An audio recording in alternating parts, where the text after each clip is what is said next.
Farnas Ilva dari kelas 9A. Di sini saya ingin membuat video monolog yang berjudul Kota Tanpa Buku. Pernahkah ke toko buku, perpustakaan, atau taman bacaan? Tidakkah kau merasa istimewa ketika berada di dalamnya? Di sekelilingmu ada berbagai tokoh dari dunia nyata dan khayal, tempat yang pernah kau kunjungi dan yang belum, informasi dan cerita dari masa lalu, masa kini, dan masa depan. Semua berpadu, semua berada dalam genggamanmu. Saat berada di antara buku, tidakkah kau merasa menjadi raja dan ratu?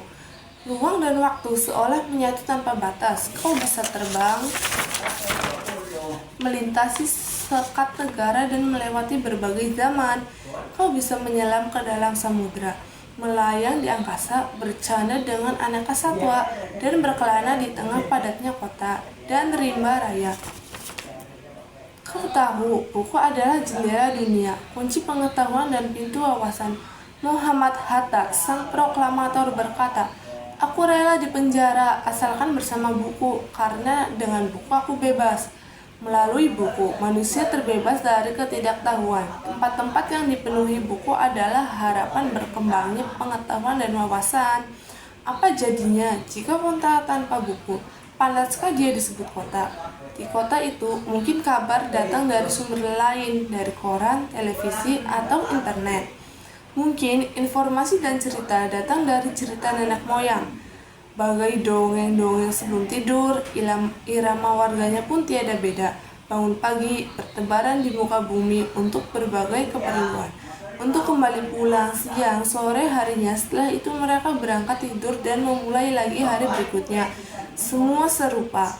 Di kota itu mungkin ada bangunan bernama perpustakaan. Di dalamnya buku-buku berderet dalam rak yang terjamah. Tiada tangan meraih dan membuka halaman demi halaman dengan sukacita. Mungkin juga ada tumpukan buku di sudut-sudut sekolah yang sepi dan berdebu. Jarang dikunjungi, jarang dibaca. Buku-buku di sana teronggok tanpa nyawa. Bagaimana dengan kotamu? Mungkin kau tinggal di tengah kota yang megah atau di gang sempit, di desa terpencil, di sisi pesisir atau di kaki gunung. Adakah perpustakaan, taman bacaan, atau toko buku dekat rumahmu? Jika ada, apakah tempat itu menjadi wadah berkumpulnya anak-anak dan warga? Menjadi pusat berkembangnya wawasan dan pengetahuan? Atau hanya menjadi pajangan? Maukah kau menjadi orang yang menghidupkannya? Kau bisa mengunjunginya dan mengajak teman-teman membaca dan berbagi cerita di sana.